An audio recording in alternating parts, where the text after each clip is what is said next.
Hi guys! So today I wanted to reflect a little bit on my new motherhood. I am a mom to a 3-month-old baby. We are actually moving right now. So it's quite a transitional time for us, living in complete mess and uncertainty. But it's a happy occasion, so I can't complain. So it also made me think about all the different things that I've learned through these 3 months of her being with us and us living in this house, and we're kind of having a new chapter. She's not going to be a newborn anymore, and we're also getting a new house, so it's all exciting times. So some of the things that I've learned. I've been dealing with a little bit of identity crisis in the last couple of months. I think I've been dealing from the very start. I just didn't have any time to think about it in the very beginning. But more and more I'm realizing that I'm not really enjoying who I was as much as I would like to anymore. So certain things that used to bring me joy don't anymore, like spirituality. It's hard for me to click into it again. Maybe I just don't have time, but I've noticed myself becoming more practical versus philosophical person, and efficiency is much more important to me than something beautiful or deep. It's more about very surface things that just work. So that's what I've noticed. And identity crisis showed up in me, as I've noticed, in things like I cannot like my clothes anymore. It's very hard for me to find clothes that I want to wear out of my wardrobe. So I had to toss a bunch of stuff. I didn't like my hair anymore. I needed to cut it. I need to have something fresh, something that would be more appropriate to me. So me inside have restructured somehow, and I'm still trying to understand who I am now. And it's a very interesting journey because I don't know what I like anymore. Some of the things just silly to me, or just literally stupid. I don't know why, just certain things that brought me joy before, I just don't find myself having any pull towards them. And some things have stayed. I just feel like I need to evolve, like in ASMR channel. I feel I need to do something else. I cannot do certain things that I used to do. I need to just shift things around. And I'm still trying to figure out what exactly I'm going to be doing with it and how I'm changing. So that's something that I've been dealing with and just trying to find myself. So it's also very exciting, but it's kind of difficult.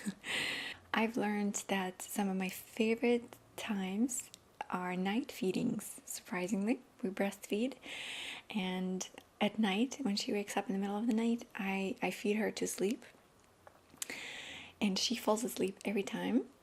And this moment of when she falls asleep and I hold her up for a few minutes because she has reflux and I need to hold her up for just a little bit before putting her down. So every time I lean her on my shoulder, her head goes right here, her arms go all around me, she's limp, fully hugging me. There's not a squeak, not a growl, nothing's happening. It's just me and her, and I'm just rocking her, and it's the sweetest time in my life. And I feel like it's my blessing at that moment, and it's so beautiful, and it feels so good. I think these moments at night are the best for me personally. So I learned to love nighttime feedings, even though a lot of people really complain, like, oh, I wish my baby would sleep through the night. I'm like, don't. Just don't. And I know it's just because I don't have to go to work, so I don't have that struggle. But this in the middle of the night feeding is just my blessing. It's my time with her, and I don't know, it's the best time ever. One of the best decisions that I've done is join Facebook groups. Oh my gosh. Those women in Facebook groups who are due around the same time as I was are literally my village. We don't have a village, me and Darryl, it's just two of us, and we're trying to kind of go through it all together, and we're both fresh, brand new parents, so we're not sure about anything. It's really assuring that you're doing something right, or what you're going through is normal when you read it on Facebook groups, and like at the same time majority of moms are going through the same thing just because their baby is the same age as yours. So I would always recommend joining a lot of Facebook groups that are for new moms, for breastfeeding if you choose to. for, again, due dates that are around your due dates. And we really are like a group of ladies who just are each other's best buddies now and totally understand each other and support each other. And it's very wonderful. It's kind of like my SMR community when it was in the beginning of it. I've learned that raging hormones are not a joke. I mean, I'm pretty sure everybody understands it, but I think nobody understands it as much as new moms do. This hit of weirdness and surprises and extreme love and at the same time extreme exhaustion are very mind-blowing. Literally, you don't know what to think, you don't know what to feel, you don't even know what you are, what's happening. It's just everything's so much, like everything is too much. That's it. Good, bad, everything's just too much, and you just bursting in your head and you don't know what to do with it, and you're just confused and shocked and in love and everything together. So that's another thing that I've learned to accept, because it's still going on constantly. It seems it's getting less and less progressive as time goes on, but it's still there. I still feel crazy on certain days and certain things. Like we got a new crib and it smelled like paint, and just inside of me, mother was just like, no, we're not going towards this bed. And I started crying. Because I guess I sang myself up because of all the paint smell, and it just freaked me out so much that it was overwhelming. So I started crying because of all the things that started coming to me, that she's not going to be able to breathe, something's going to go wrong, her reproductive system is going to be affected, and just overthink everything. So raging hormones are a fun thing. Hi, Mila. What do you have to say about this? What are the lessons that you learned? Any other lessons that you have to say, to share? Yeah, patience is the key, and it will. Patience. I'll be okay eventually. Hopefully. You just gotta get through the. That's right. The tough part.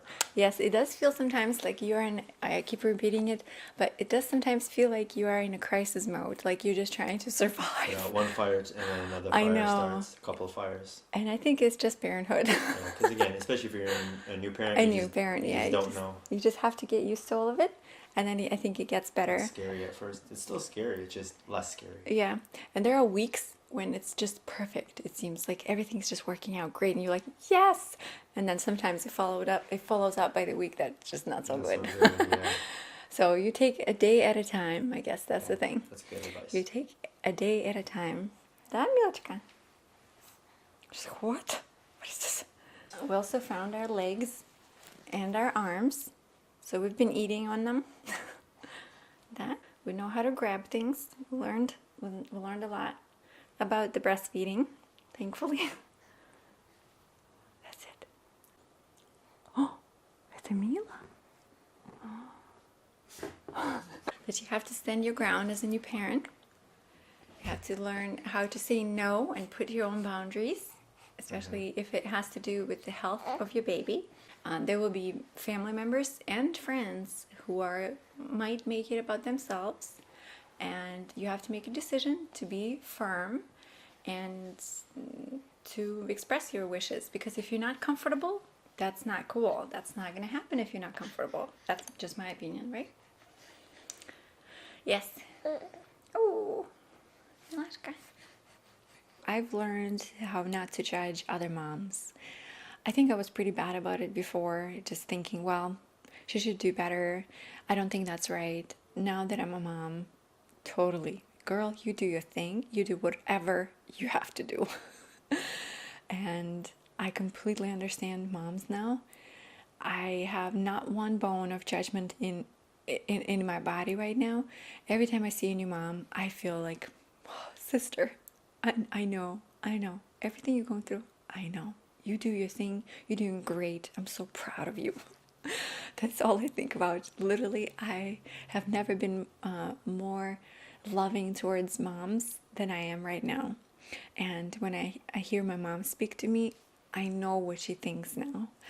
I don't think you ever think what your mom thinks about you until you become a mom. Then you're like, oh my gosh, this is what my mom feels towards me. And it just softens you that much more. I've learned to shop thrift. I've realized that I did a huge mistake by buying everything new, even though I should have just honestly went to thrift shop and bought used stuff. And I buy a lot of clothing for her now because she goes through a new size in like 3 weeks, literally 1 month long for maybe one size, and then she starts transitioning to the next size. So we virtually wear one item maybe 4 times, and then we have to kind of get rid of it. She just grows out of it. It just saves you a lot of time and money. I learned that you will have to wean your baby from absolutely everything. And at first I was afraid of it. Now I'm just kind of relaxed about it, just because you literally have to wean them from everything, absolutely everything. So everything you implement from the start, you'll have to teach them how to live without it. So we're talking about pacifiers, which we use on a daily basis just to keep her calm in the car or sometimes during naps. Then swaddle, we're transitioning right now out of swaddle, so swaddle helps her sleep through a longer period of time at night, but now we have to unswaddle her or use a transitional item to help her learn how to fall asleep without it.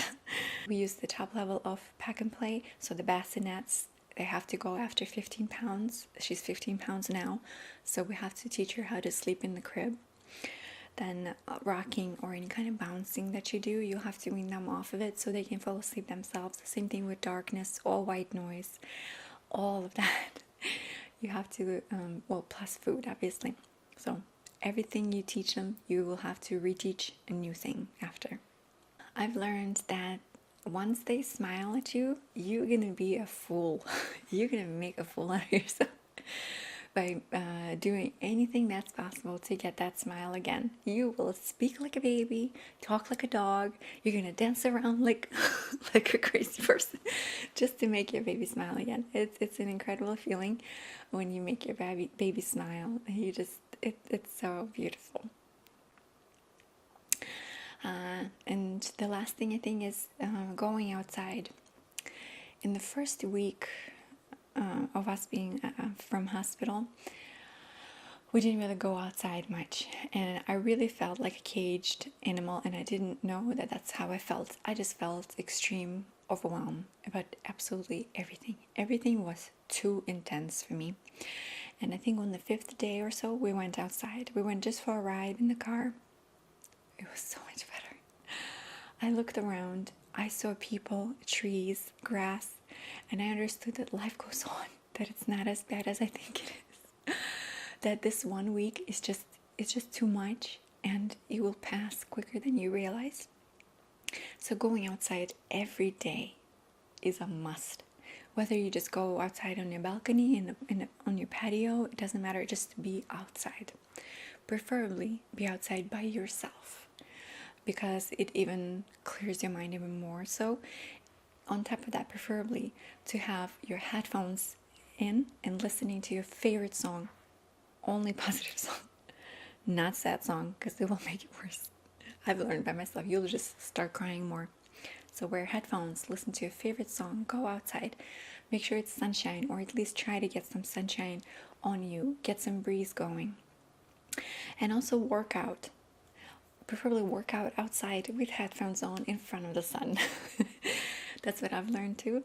It gives you a boost of energy like nothing else. Just even if it's just for 15 minutes and you just dance around like crazy. You just dance around like a little girl outside to your favorite song. It will make your day. It will make your life in the hardest moments. I realized again that working out felt really good, and strengthening my upper body especially and my legs was a must too. So now I do my best to work out twice a week if I can for an hour each. Sometimes it doesn't work out. So I think that's about it. Thank you for listening. If I find out new lessons, I'll share them with you. If you have some ideas, or if you have some thoughts on these topics too, please let me know. I'll do my best to maybe do a follow-up video for this too later too. So again, we're going to be moving in a couple of days. As you can tell, we're in the middle of packing. Pretty much don't have anything on the shelves, so just waiting to move. Super excited. So thank you for watching.